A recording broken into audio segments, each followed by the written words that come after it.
Assalamualaikum warahmatullahi wabarakatuh. Perkenalkan saya Alifah Mesyarah dengan NIM 2248201018. Di sini saya ingin menjelaskan materi dari mata kuliah Teknologi Bahan Alam, yaitu tentang ekstraksi minyak kaciri. Yang pertama definisinya, yaitu zat berbau dari tanaman yang mudah menguap, disebut juga minyak esensial. Ciri-cirinya cair pada suhu ruang dan mudah menguap atau terbang. Selanjutnya kandungan. Minyak kaciri yang terkandung pada suatu bahan tanaman pada umumnya terdiri dari campuran beberapa jenis senyawa minyak kaciri. Beberapa di antaranya sangat termolabil atau tidak stabil pada perlakuan suhu tinggi. Selanjutnya yaitu metode yang pertama ada destilasi. Tahapannya itu persiapan, pemanasan, pemisahan. Kelemahannya senyawa rusak karena menggunakan panas. Kelebihannya teknologi sederhana, waktu cepat, dan pemisahan yang mudah. Yang kedua yaitu ada press. Tahapannya ada persiapan, pengepresan, dan pemisahan. Kelemahannya waktu lebih lama, pemisahan lebih sulit. Kelebihannya teknologi sederhana, senyawa tidak rusak karena panas. Selanjutnya ada pelarut organik. Tahapannya itu persiapan, ekstraksi, dan pemisahan. Kelemahannya pemisahan lebih sulit, teknologi mahal. Kelebihannya waktu cepat, senyawa tidak rusak karena panas. Selanjutnya yang ada enfleurasi, yaitu tahapannya persiapan, ekstraksi, pemisahan. Kelemahannya pemisahan lebih sulit, waktunya lama. Kelebihannya teknologi sederhana, senyawa tidak rusak karena panas. Metode yang terakhir ada maserasi lemak panas. Tahapannya persiapan, ekstraksi, pemisahan. Kelemahannya yaitu pemisahan lebih sulit, waktu lama, senyawa rusak karena panas. Kelebihannya teknologi lebih sederhana. Selanjutnya ada vaksinasi dan isolasi.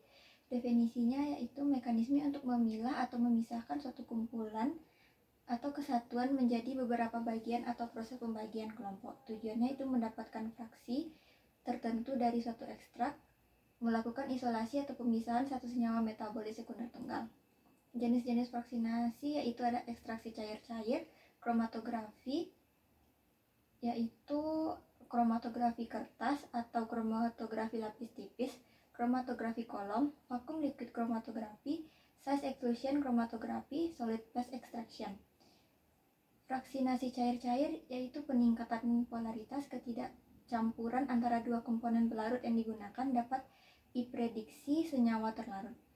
Yang pertama itu nonpolar, lemak atau lilin, terpen, dan steroid. Yang kedua yaitu semipolar, kumarin, fenolik, dan triglikosida. Selanjutnya ada polar, flavonoid, glikosida, alkaloid. Selanjutnya ada kromatografi. Yang pertama itu eksklusi berdasarkan ukuran molekul. Komponen utamanya ada fase diam dan fase gerak. Contoh aplikasi pemisahan protein berdasarkan ukuran molekul, memurnikan polisakarida atau asam nukleat, menentukan berat molekul protein. Yang kedua ada afinitas, yaitu berdasarkan ikatan spesifik antara molekul target dengan ligan tertentu. Contohnya enzim dengan substratnya. Komponen utamanya ada fase diamnya resin yang telah diikat, lalu fase geraknya ada buffer. Contoh aplikasinya isolasi protein rekombinan dengan TEG. Yang kedua purifikasi enzim, antibodi, hormon, atau faktor pertumbuhan. Selanjutnya ada KLT.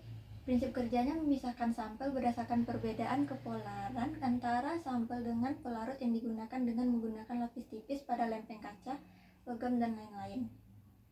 Fase diamnya itu zat padat. Fase diam berupa serbuk halus yang berfungsi sebagai permukaan penyerap. Semakin halus partikel absorben, maka perambatan semakin lambat. Fase diam sering dipakai yaitu silika gel, alumina, tanah diatomea, dan selulosa. Fase geraknya yaitu cairan. Selanjutnya isolasi komponen campuran. Bercak disedot dengan vakum, lalu disari, dikorek dengan spatula, disari dengan pelarut polar, disaring dengan gelas sinter. Analisa kuantitatifnya grafik log konsentrasi dengan area bercak menggunakan fotodensitometer. Bercak diisolasi lalu disari, yang diperoleh ditetapkan secara spektrofotometri. Kelebihannya waktu yang relatif cepat, simple, jumlah zat yang diperiksa cukup kecil, mudah modifikasi kondisi, kromatografi untuk optimalisasi resolusi senyawa spesifik. Kekurangannya tidak bisa digunakan untuk senyawa volatil. Selanjutnya ada pemurnian. yaitu metode untuk mendapatkan komponen bahan alami murni bebas dari komponen kimia lain yang tidak dibutuhkan. Prinsipnya itu pemisahan antara dua zat atau lebih yang saling bercampur. Tujuannya untuk mendapatkan suatu zat murni dari suatu campuran atau larutan yang telah tercemar oleh zat lain. Tingkat kemurniannya itu 95-100%. Selanjutnya ada pengkristalan, proses pemurnian kembali senyawa organik padat dari bahan pengotorannya dengan cara mengkristalkan kembali senyawa padat yang telah dilarutkan ke pelarut. Prinsip kerjanya itu senyawa dilarutkan dengan pelarut yang dapat melarutkan pada suhu tertentu. Alat dan fungsinya beker gelas untuk menampung pelarut yang cocok untuk zat yang akan direkristalisasi, hot plate sebagai pemanas, dan sandbath membantu proses pemanasan. Kelebihannya dapat memberikan daya larut yang cukup besar antara zat yang dimurnikan dengan pengotornya.